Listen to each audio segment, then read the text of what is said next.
kejahatan apa yang bisa terjadi di metaverse? It's fake. Di masa depan ini kemungkinan besar orang akan banyak hidup di sana.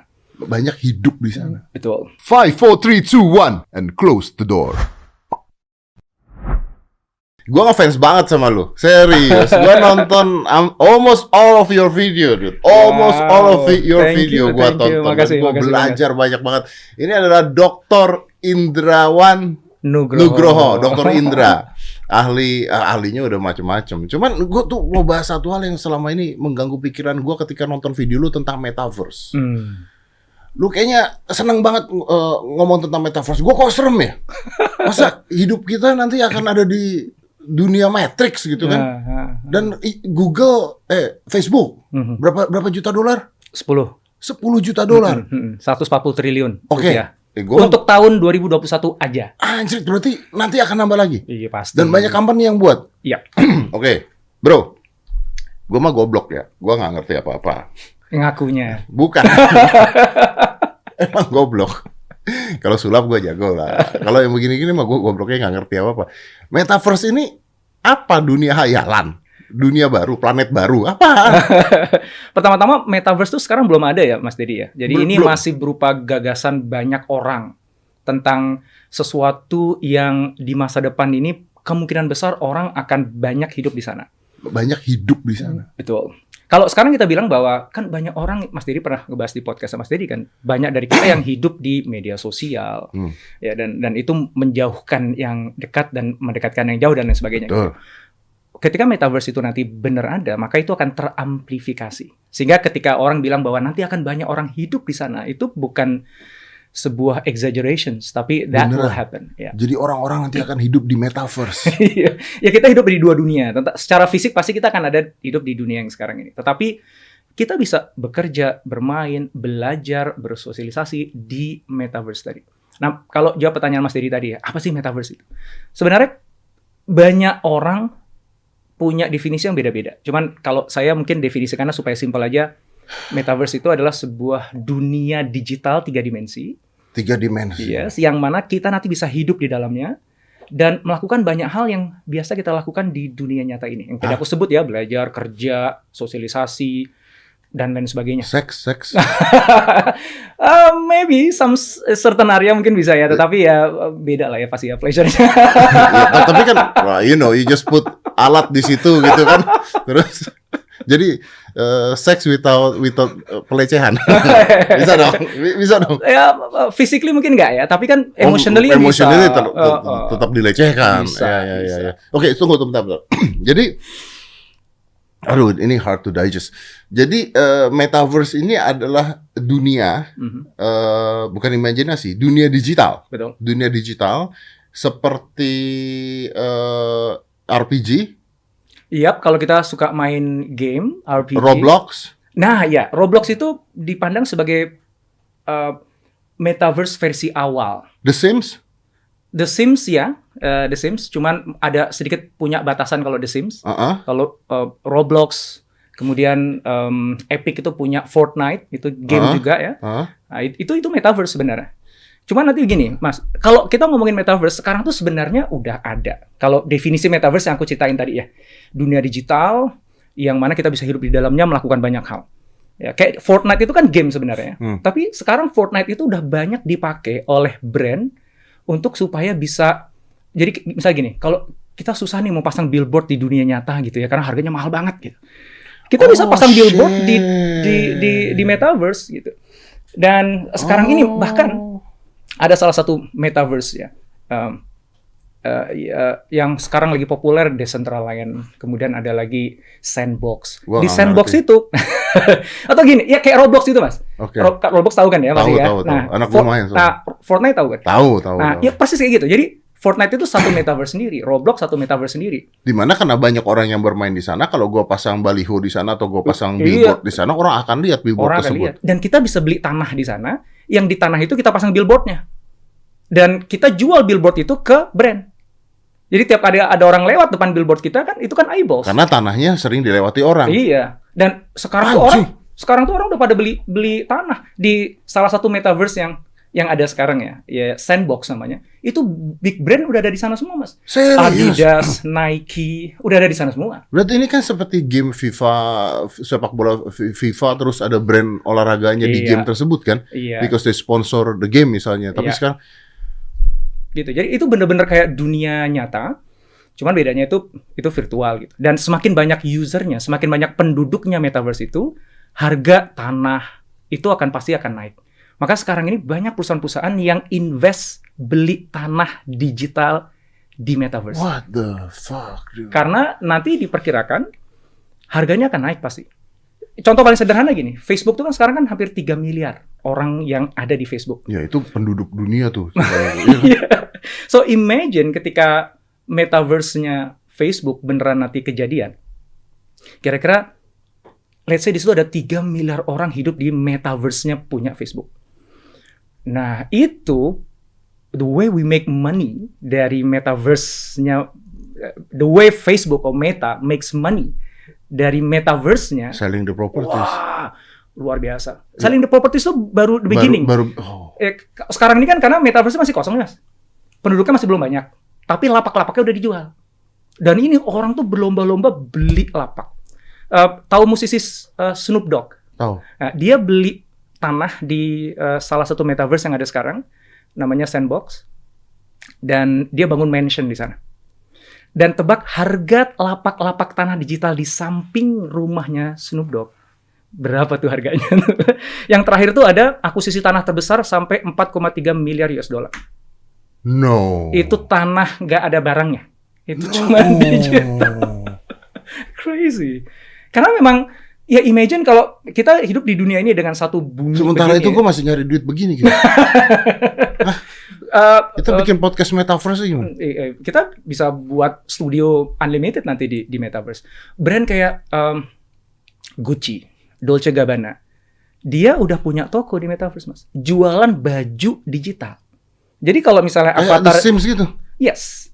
Jadi avatarnya lu Gucci gitu. Iya. Dan itu cuman Mas Didi aja yang punya itu baju. Jadi bener-bener dibuat unik sama dia. Maka harganya tinggi.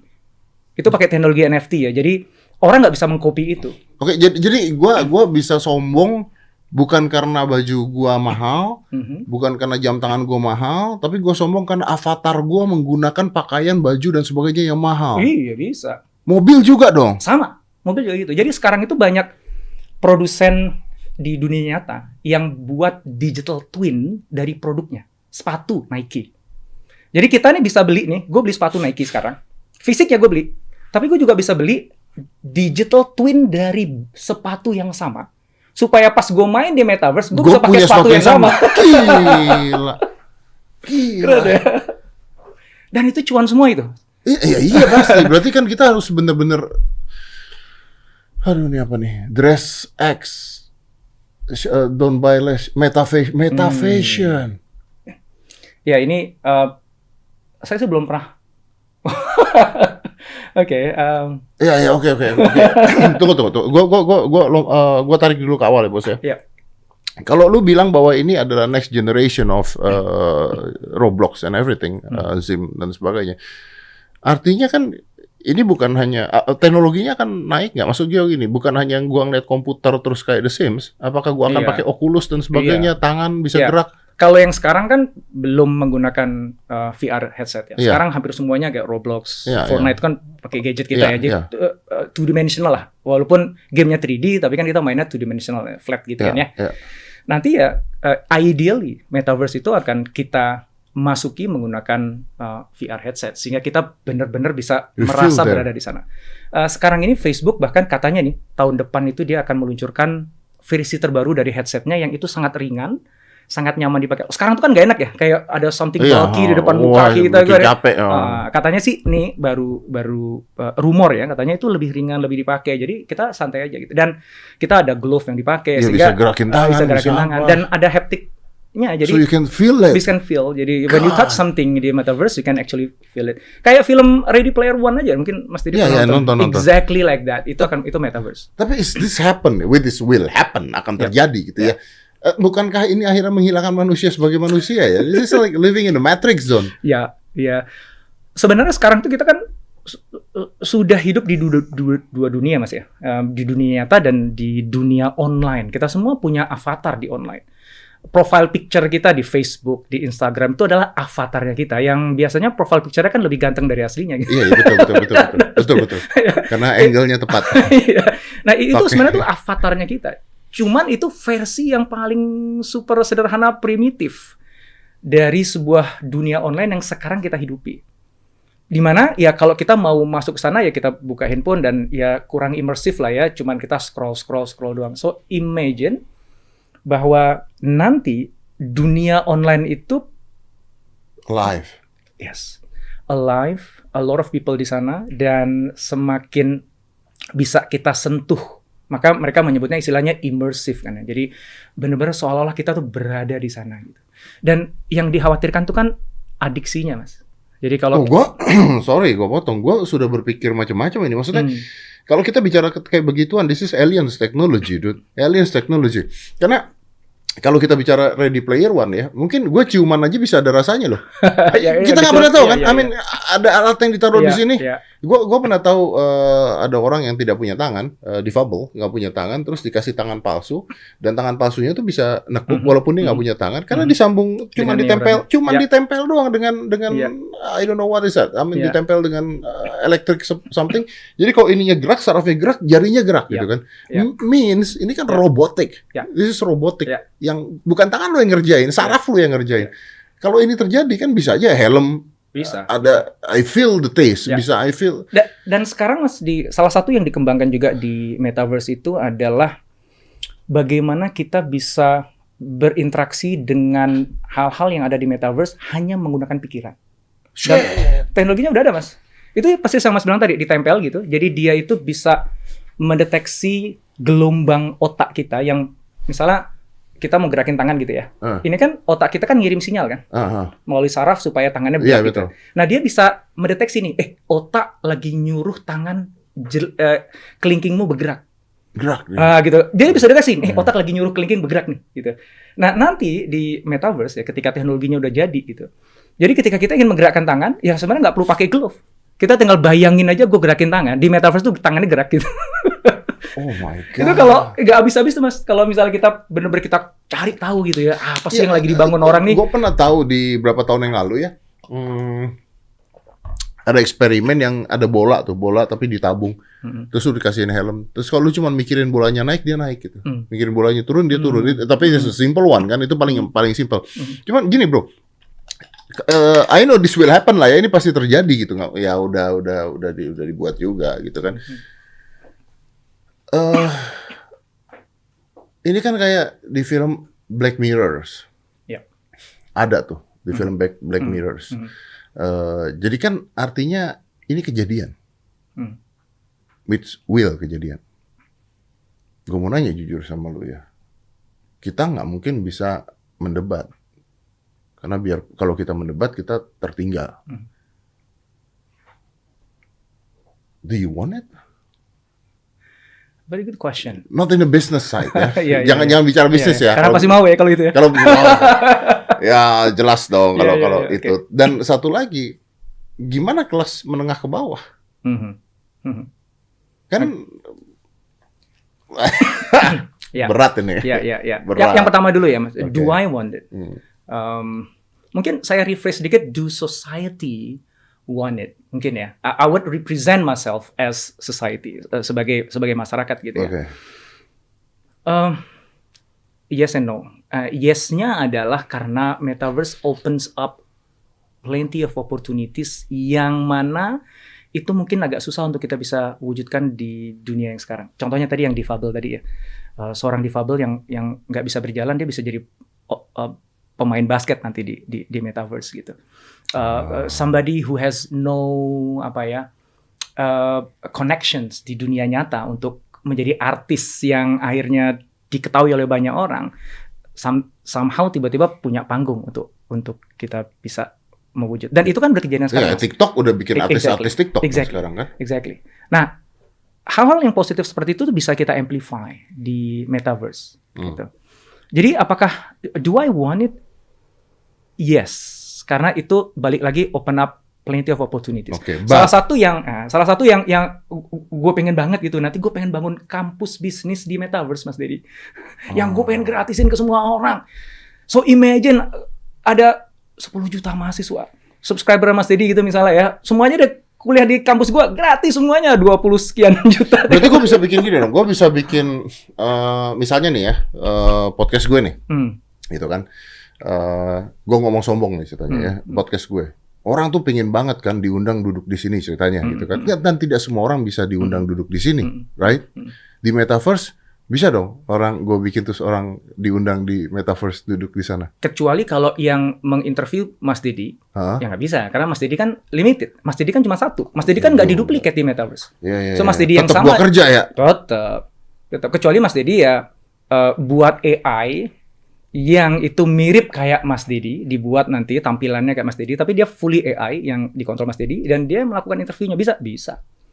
Dan dia bisa bekerja 24 jam sehari. Dan gue bisa naruh iklan di sana? Oh bisa.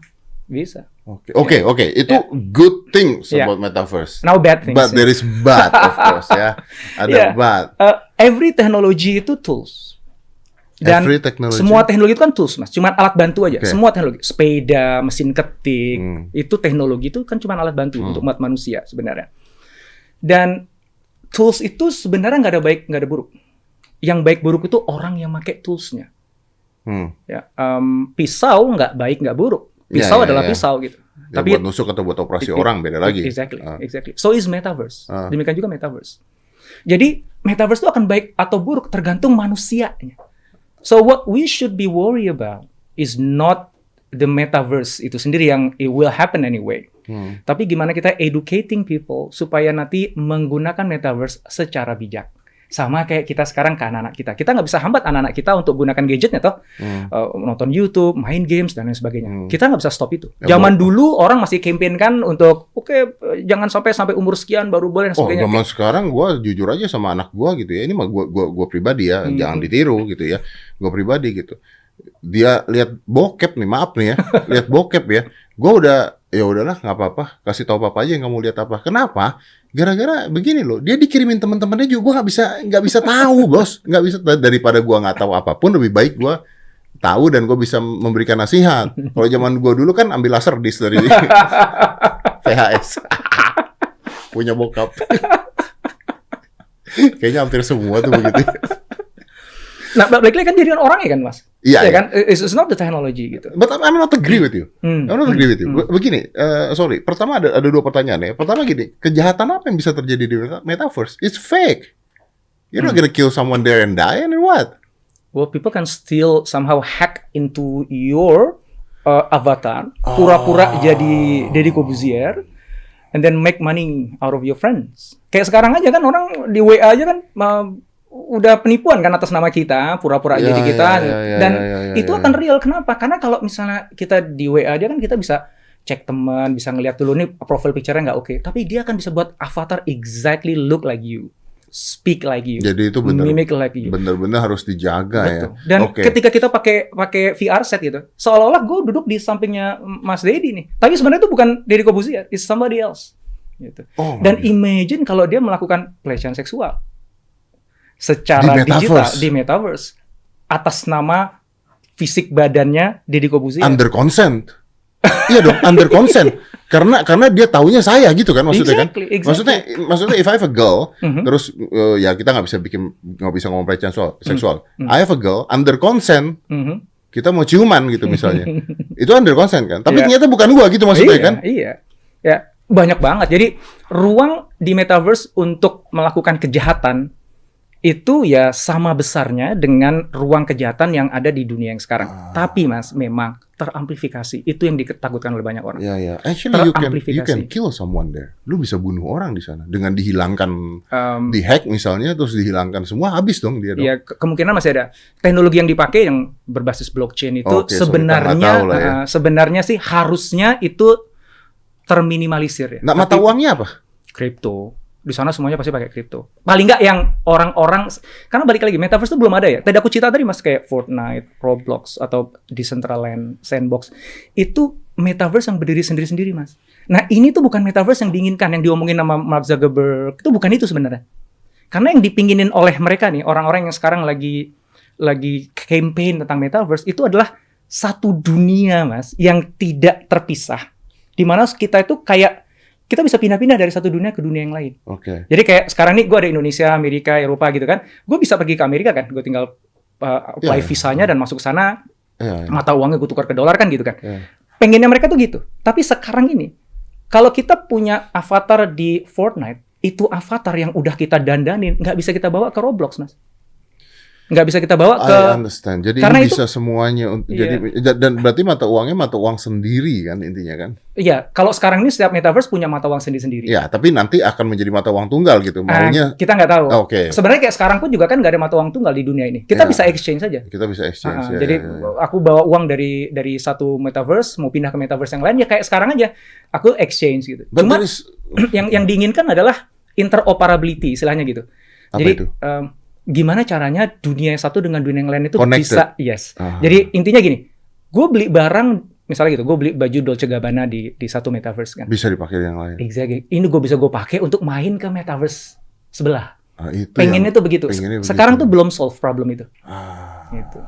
PR ada di situ sekarang. Jadi makanya yang metaverse yang orang ngomongin, yang Zuckerberg ngomongin itu sekarang masih belum terwujud sebenarnya. Karena ya kita masih sendiri-sendiri buat metaverse sendiri-sendiri dengan gayanya sendiri-sendiri dan model kebijakannya sendiri-sendiri juga. Iya. Tapi gini, bro, sorry, gua ada satu hal lagi ketakutan gua sebenarnya.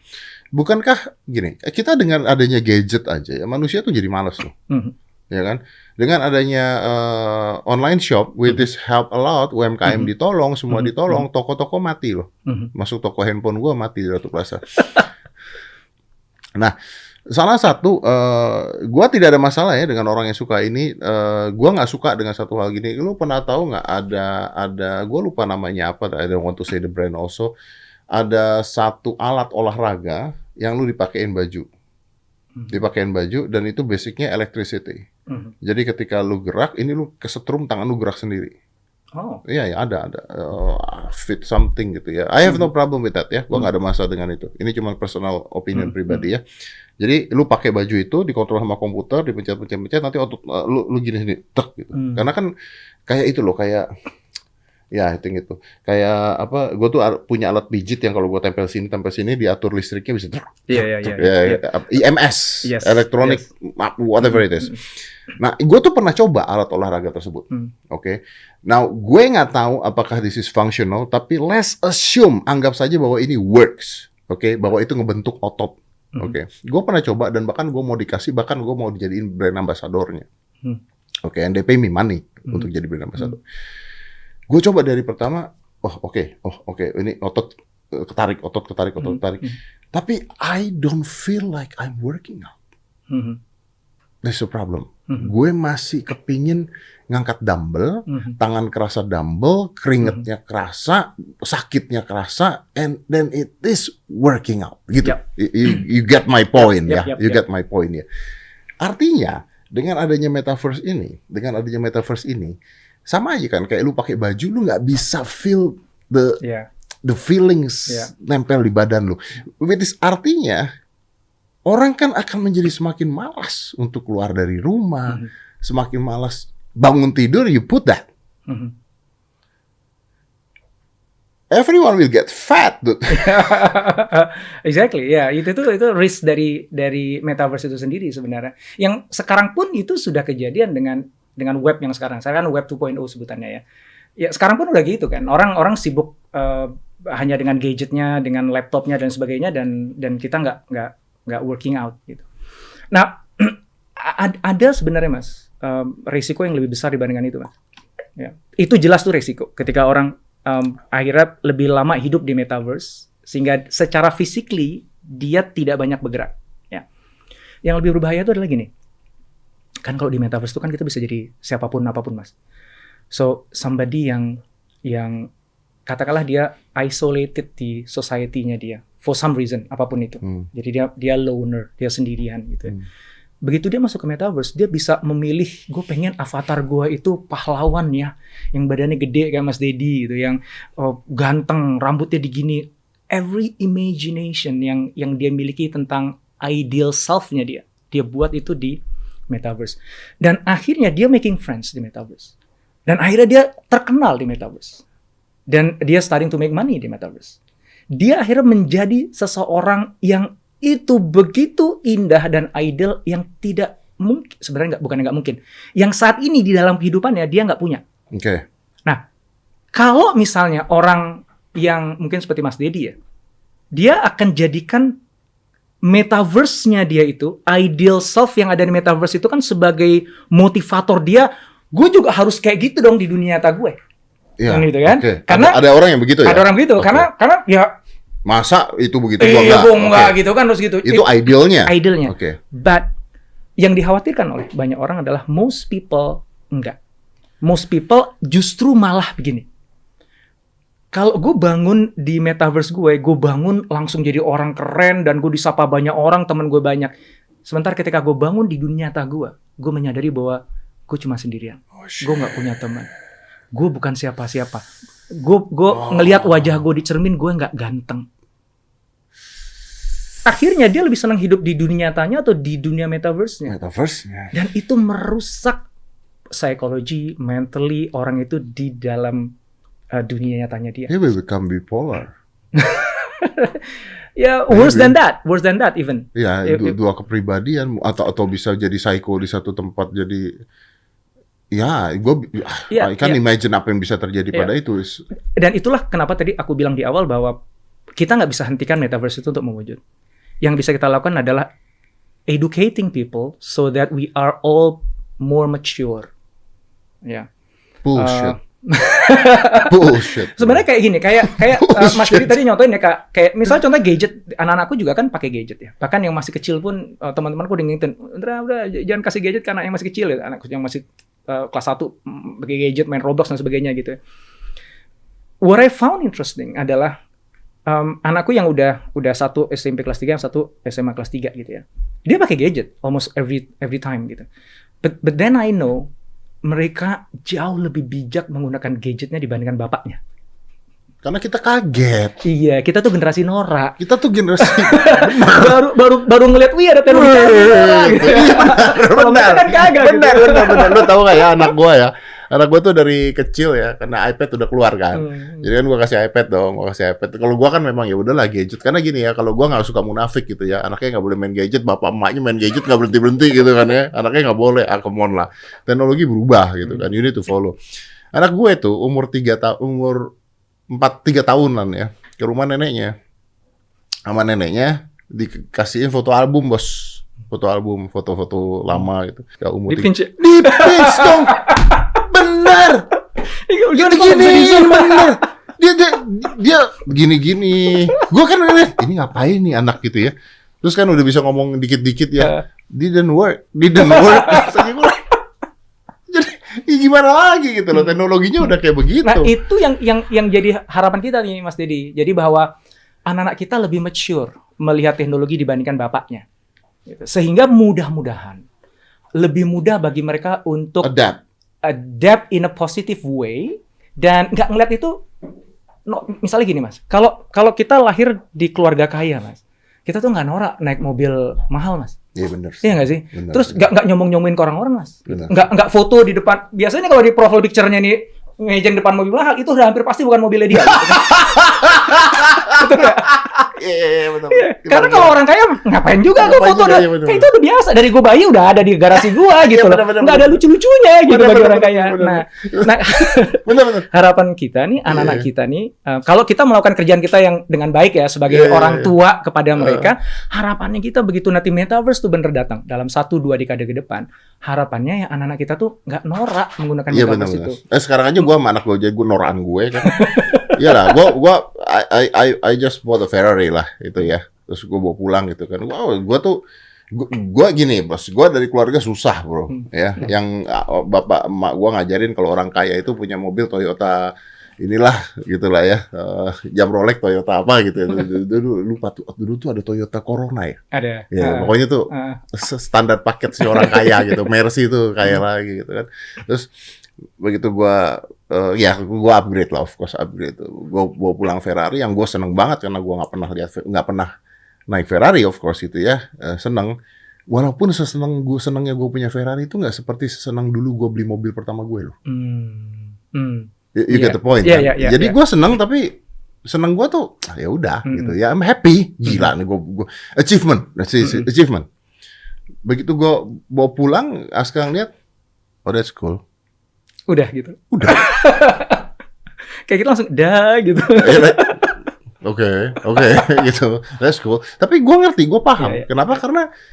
Karena dia tidak merasakan apa yang gue rasakan dari dulu gue susah, dari gue dulu sulit. Terus begitu gue punya Ferrari, ini achievement loh. Ini for me is an achievement gitu. Kalau buat dia kan, ya, but you have BMW before you have yang ini gitu. Jadi itu rasanya kan beda bro, sama kita yang pernah susah ya. Dia makan salmon dari lahir, kita tahu tempe gitu kan.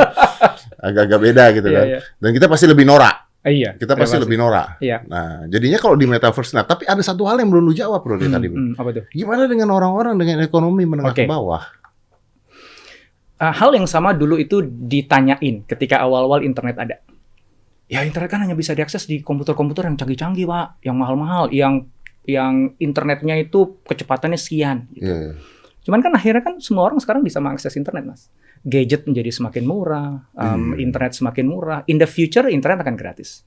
Ya, prediksi banyak orang internet itu kan utility ya kayak sebenarnya kayak listrik dan sebagainya sekarang ya. Tapi ke depan kan sekarang listrik pun udah mulai gratis nih, tinggal pasang solar roof aja di atas kan kita gratis. Gitu. Nanti juga akan gitu. Ya. So sekarang mungkin orang-orang yang berpenghasilan rendah akan sulit untuk bisa ngambil opportunity di metaverse kalau tidak dibantu. Ya, kalau tidak dibantu. Tapi there will be time where everybody will be on the metaverse. Kayak sekarang semua orang udah bisa buat TikTok dari handphonenya yang harganya di bawah 500.000 gitu. Tapi kalau lu ngomongnya begitu berarti rich people getting more rich, orang kaya akan semakin kaya karena dia punya kesempatan pertama untuk membeli itu semua di awalnya. True. Gua tuh nonton, sama seperti di dunia nyata. Ya, gua tuh nonton video lu, salah satunya tentang kelas menengah yang mulai hilang. Jadi yang ada tuh, tapi di Asia kata lu belum terjadi ya? Di Asia beda sama di Amerika dan Eropa. Asia itu kelas menengahnya bertumbuh, tapi kemudian ya COVID mengubah segalanya. Yang menarik di Indonesia dibandingkan negara Asia yang lain, Indonesia itu jadi kita itu kan sebelum COVID itu kita dinaikkan kelas negara kita jadi negara berpenghasilan menengah ke atas. Betul. Tapi nggak lama kemudian, nggak sampai setahun, diturunin lagi. Kok begitu sih? Yang lain nggak diturunin. Kenapa kok Indonesia diturunin gitu? Ternyata kelas menengahnya Indonesia ini palsu dalam tanda kutip. Karena palsu itu gini. Dia sebenarnya nggak punya ketahanan ekonomi yang stabil layaknya kelas menengah. Dia memang penghasilannya naik. Karena kan kalau di Indonesia kelas menengah itu penghasilannya sekitar 100.000 sampai 500.000 per hari. Itu tuh kategori kelas menengah gitu. Dan benar dia dapat gaji 3 juta tuh kelas menengah ya? Iya, 3 juta sampai 12 juta lah ya. Sekitar segitu tuh kelas menengah. Benar dia dapat gaji segitu. Cuman problemnya di Indonesia, itu duit yang dia terima dibelanjain untuk konsumtif. Kartu kreditnya banyak. Baru naik gaji 500.000, besoknya langsung nyicil motor yang lebih keren lagi, yang lebih gede lagi. Itu yang ngebuat rentan. Di negara-negara yang lain, kelas menengah ini menggunakan uangnya untuk produksi. Diekspor. Sehingga akhirnya uangnya muter. Dia akhirnya tambah lama, tambah kuat secara ekonomi. Karena diinvestasikan uangnya. Berarti orang kita norak. Ya banyak orang kaya baru. Ya, dan kebetulan memang kita dimanja dengan pilihan produk yang beragam, yang bisa itu murah meriah. Ya, tapi kan di semua dunia juga begitu. Iya juga sih. Iya, itu sifat lah itulah. Emang tabiat ya? Emang tabiat. Ya kan, baju diskon sales, ya kan. Dan memang benar akhirnya bergantung pada kartu kredit. And then again yang dia lupa kartu kreditnya naik, bunganya berbunga. Itu kan kadang-kadang lupa kan begitu kan orang kan. Makanya begitu pas COVID, karena rentan ini kelas menengah kita, orang cicilan udah banyak gitu. Dia saya gaji 7 juta. Mungkin 5 jutanya habis untuk cicilan dia. Ya handphone baru cicilan, motor cicilan. Terus begitu COVID pecat. Langsung jadi kelas bawah dong. Karena utang jadi banyak kan. Basically. Jadi sekarang di Indonesia atau di Asia juga kelas menengah mulai hilang. Penelitiannya memang belum konklusif kalau sekarang ya. But what do you think? I think so. Di Indonesia paling nggak ya. Yang saya bisa bilang adalah di Indonesia. So basically yang kaya makin kaya, yang susah makin susah. Iya, kayak gitu. Oh, sayangnya gitu. Kelas menengahnya karena memang kita lemah aja gitu. Maka sebenarnya kan kalau yang teman-teman coba lakukan ya, baik dari sisi kebijakan ataupun dari sisi educating masyarakat, adalah sebenarnya yang paling penting untuk kita bantu dan kita educate itu yang adalah di kelas menengah. Karena kelas menengah ini kalau kita educate dengan benar, kalau dia memang karyawan misalnya, jadi dia terima gaji, dia akan mengelola keuangannya dengan sangat bijak sehingga dia akan kokoh ekonominya. Kalau dia pengusaha, dia bisa muterin duitnya untuk kepentingan pengembangan usahanya. Ya, yang kelas bawah ini sebenarnya bergantung ke kelas menengah nih, Mas Didi. Kalau kelas menengahnya kuat, artinya gini misalnya, akhirnya banyak orang kelas menengah punya bisnis baru, kan membuka lapangan pekerjaan dong. Ya kan, gitu. Nah, kalau dia kerja sebagai karyawan di perusahaan, kelas menengahnya ini kuat, akhirnya dia pakai uangnya untuk belajar lagi, untuk eksplorasi lagi, nambahin skillnya. Dia kan akhirnya kan mudah-mudahan ya, itu berbanding lurus dengan opportunity yang terbuka di karirnya dia. Ya. Sehingga akhirnya ngebuka yang bawah juga bisa ikut bergerak naik. Nah, yang jadi problem itu kelas menengah kita rentan. Begitu kena COVID, brek, hancur. Yang bawah udah nggak ada harapan, bro. Ya karena yang tengah aja udah hancur, yang bawah gimana mau ke atas kan? Iya, orang dia ikutan ke bawah. Ikut gitu. Nah, itu yang ngebuat kita secara ekonomi jadi nggak kuat, itu ada di situ. Ya, jadi sebenarnya yang kelas menengah ini memegang peranan sangat penting. Yes. Karena dia bisa naik ke atas menjadi kelas atas atau kelas bawah. Iya, dia bisa naik, bisa turun. Bisa naik, bisa turun. Dia bisa ke atas dan bisa ngajak yang bawah ikut untuk ke naikkan atas. Ke atas. Gitu. Ya balik-balik lagi, berarti tergantung tabiat dong. Iya dong. Dia punya duit segini mau diapain nih? Mau beli handphone baru atau mau buka usaha kecil-kecilan, buka UMKM atau apa gitu kan? It's basically it is kan.